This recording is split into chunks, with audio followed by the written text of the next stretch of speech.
obviously Jai's win there and Fabian's win a few weeks ago against Lyoto Machida as well. You're no short of inspiration in the camp heading into this one. What's it been like seeing your friends and family succeed heading into the biggest fight of your career? It's been great, you know, like I said, especially being in the corner of the guys, and my brother, that was a fantastic win, you know, being someone like Lyoto Machida in one round, knocking him out, and then obviously Jai, you know.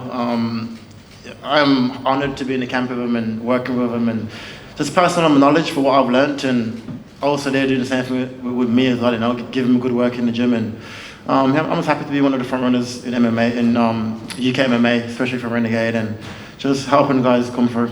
You're one of the more calm and relaxed talkers in MMA, and obviously you had that press conference scene with Kamaru Usman, which was there was a bit of friendly back and forth between you both. Yeah. What was that like, sussing each other out on stage? It was good to see him, and I've seen him for like probably 4 years, 3 years. So it was good to now finally see him. And because when we first fought 7 years ago, I was like 23 years old. I was skinny, like I was like little, you know. Now to like go back, I'm now 30 years old, experienced fighter, build into my body and just sizing them up. And I am looking forward to August 20th. You know, it's been a long road coming. It's been a long 2.5, 3 years, and I'm taking the opportunity with both hands. When you look at the fights that Kamaru's had with Colby Covington, do you see a lot of weaknesses in his game that you are ready to exploit? Do you feel like you're tailor-made for him? I believe so. I watch not just Colby, but watching like all the other fights. You know, over the last, like I said, 7 years, he's won 12 fights, I think, 12, 13 fights. I've won 10. So I've been watching him since my loss against him, you know, and me and my team been planning for this moment. You know, so it's been like about 7 years in the moment of game planning and how will we approach it, and what's the difference with him now, then, and now, and what's the difference with me now and then as well. So, like I said, I'm excited. It's been a long, hard road to get to this point, and I can't wait. You've always been quietly going about your business in the division. Yep. You've always been sort of talked about as the dark horse, the guy who's always in the background, the guy you should be looking out for. So if you get the win, when you get the win, go on.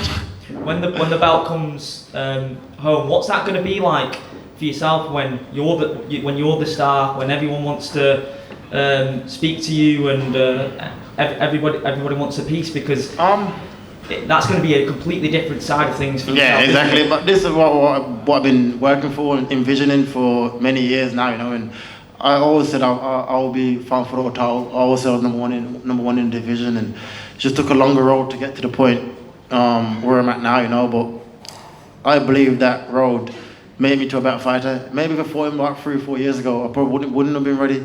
I truly believe like this is the right time for us to fight, and like I said, I'm excited. My team is excited. My family's excited, and I'm going to attack it with both ends. Final one from me. Just in terms of the stylistic matchup, obviously when you get to grapple-based fighters, you usually see a stand-up war. Obviously nothing to give away from the game plan, but is that something that you wouldn't say is out of the question? Could you see it being a 5-round war? Could be. It is tough, and I'm not going to go out there and be like, I'm going to go in there and walk through him and it's going to be an easy fight. He's proven that he's the champion, you know. He's proven that he's tough, and I'm preparing my body and my mind for anywhere the fight goes, whether it's a war or I'll go out there and it's a clean sweep for me, you know. But I know I'm going to have to grab that belt off him, you know. He won't just hand it over, and I am preparing myself for that and my body for that. Everyone. Ladies first. Right here, Leo. Ladies first. I'll go next then. I'll take that. Jesus. Leon, you know, when you think back to 2015, obviously it was a long time ago. Yeah. Well, what do you remember from that fight? I just remember like my plan to the fight, you know, and how I approached the fight more than the actual fight, you know. And back in 2015, like my whole team was telling me, well, 2 months before was telling me, you need to go to America to improve your grappling if you're going to fight this guy. So up to the left and went to America for like 6 weeks. And my whole game plan was to just defend his wrestling. And that was it. I didn't work nothing what I need to do to win the fight. It's more just about not losing the fight, you know. And I think that showed when we fought. I was more worried about, I was like reaching over, falling into my shots. Just so worried about him grabbing my legs, you know, I watched it back the other day actually. It was on Facebook.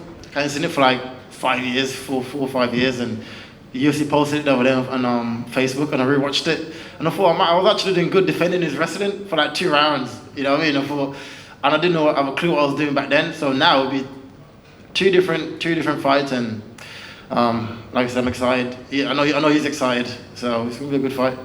And was there a reason why you hadn't watched it back up to that point? Not really a reason. Just I don't really watch my fights, to be honest with you. You know what I mean? I probably watch it after my fight, watch it once, and then that'll be it. Then I'll just keep learning and growing, you know. But like I said, it popped up on my Facebook the other day, and I rewatched it, sat down and watched it, and thought I was actually doing all right, defending his wrestling, you know. And but I think now it'd be a totally different fight. I've like I said, I've owned my skills. I've owned who I am. I know I am so seasoned now in MMA and understand the game so much, and this is why I enjoy being in like people like Jai's corner and my brother's corner, and because I can talk them through situations step by step, you know, and that helps me to prepare for my fights and my game, and for me for still learning, you know. And you know, in terms of when you look at this, obviously, if you are successful in bringing the title back to the UK, what means more to you? Is it the title or taking out the pound for pound best? Nah, definitely the title. Nah, the title for sure, but that's just the bonus. You know, he was the last guy to beat me. Everyone claims it's pound for pound. Everyone say it can't be beaten. So it's the perfect time for it to happen, and I cannot wait. And then just last one from me. Yeah. Obviously, you fought Nate Diaz, and he's got a fight now with Chimaev. Yeah. What do you think about that fight? How do you see it going down? If I put money on it, I'd probably go Hamzat, you know. And but I would love Nate to get it done. He's done so much for the company, and I wish they gave him probably another veteran, probably just a nice fight to bow out to, you know, and to give him like an up and coming guy that's had like 4 or 5 fights in the UFC and a wrestler guy as well, you know. I think it's fucked up really. They should have gave him more of a better fight, but I'd love Nate to get it done. But like I said, if I'm a betting man, I'd probably go Hamzat.